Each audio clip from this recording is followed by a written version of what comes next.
Yes. Hello, Senator. Since we're all here to learn about the structure of government, I was just wondering what you think the role of the government and how it's changing, especially considering the increased amount of executive orders from the executive branch and congressional gridlock in Congress today. How do you think the role of government is changing? Okay. I think it's the government right now is in a period that was not very functional. And I think part of it is that sense that if people don't agree with you, there's something wrong with them, and whatever you have to do to get your way might be worth doing, whether it's an executive order or just doing what we did last year instead of changing what we did last year.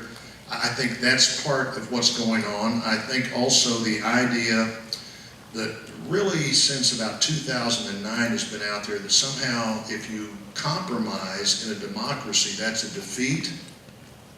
That's just not even reasonable to think about democracy that way. Now, if you're really good at this, you can maybe get 80% of what you want in the right kind of arrangement, but half of that may have been what everybody wanted. So really you're adding 30% of what you wanted to it. You can't assume that everything is going to be exactly your way, even if you're in the majority. Certainly not if I'm in the minority in the Senate. I can't assume it's my way, but I can make some things happen that are better than if they didn't happen.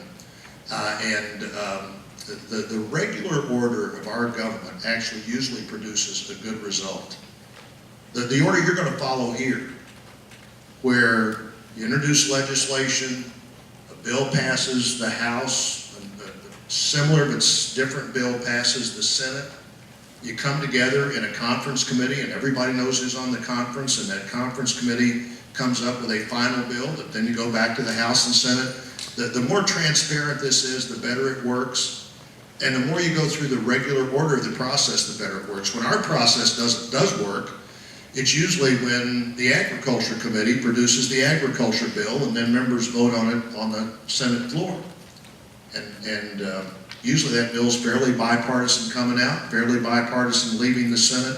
When it doesn't work is when the Senate Majority Leader thinks, well, I'm the Majority Leader and we're in the majority and I'm not sure I trust what they do in that committee, so I'm just going to put a bill on the Senate floor, and that almost never works. So the transparent, regular order, understanding that in a democracy, in a community, in a family, if you get everything the way you want it every time, that's probably not a good situation. There is probably something bad happening in your democracy, in your family, in your community that you wouldn't want to happen if every single time it turns out just to be exactly the way you want it. Either you're not living in a very diverse place or something is wrong with that process. I think we have maybe one more. Yes, good afternoon, Senator. Well, I had two, but I'm just going to go with one. Going back to kind of the NSA scandal, not quite, but what is Missouri's role in surveillance and maybe even in that scandal? What is Missouri's role in what? In surveillance, as in like drone technology and what they... Well, you know, actually we're pretty important in that. The geospatial monitoring of the world that the government does, that we would all want them to do, satellite technology, all of that. Most of those people are in two places, Washington, in the Washington, D.C. area, and in St. Louis, Missouri, which is the place that everybody would be if something happened. If something happened to the facilities in Washington where we try to monitor those activities, 100% of the focus would be from our state right here. So we're very involved in that. And of course, we're here really close to Whiteman Air Force Base, where both drone technology and all the B-50 to the stealth bomber, they're all 10 miles from where we're sitting right now, but they can fly from here to Afghanistan or Iraq and get and land back here and do what needs to be done. So I think we really need to have this important debate on it's possible for the government to know a lot of things, but is it the best thing for the government to know everything the government can know? And there's a law that governs this. It's something called the Foreign Intelligence Surveillance Act that I worked really hard to pass, and then I worked really hard to get extended. But I've always been for it being temporary. Now, if I worked hard to pass it and worked hard to extend it, the 2 times we've done that, why would I want it to be temporary? Because I think this is an area where you need to revisit it with some frequency and say, okay, it's been 5 years since we talked about this the last time. Is this really working the way we thought it would? Is the government going beyond where we thought it would go? Are we giving up freedom in return for security that we don't need to give up?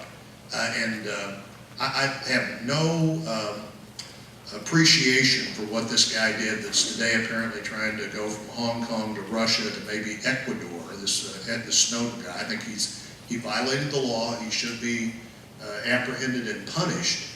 But I do think having the discussion is a good thing.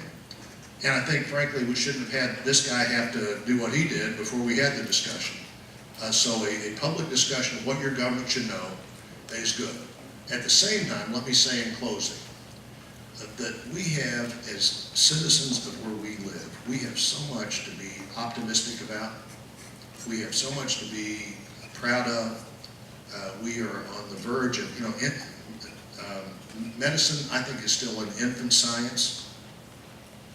By the time you all are in medical school or parents of young children or whatever, and all of those things, we're going to know so much more than we know right now.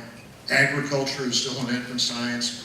Obviously, if you really sit down with your parents and say, now tell me again how you communicated with people when you were little, the change in that is astronomical. On all of the science fiction programs 30 years ago, for 100 years from then, we've exceeded all of that.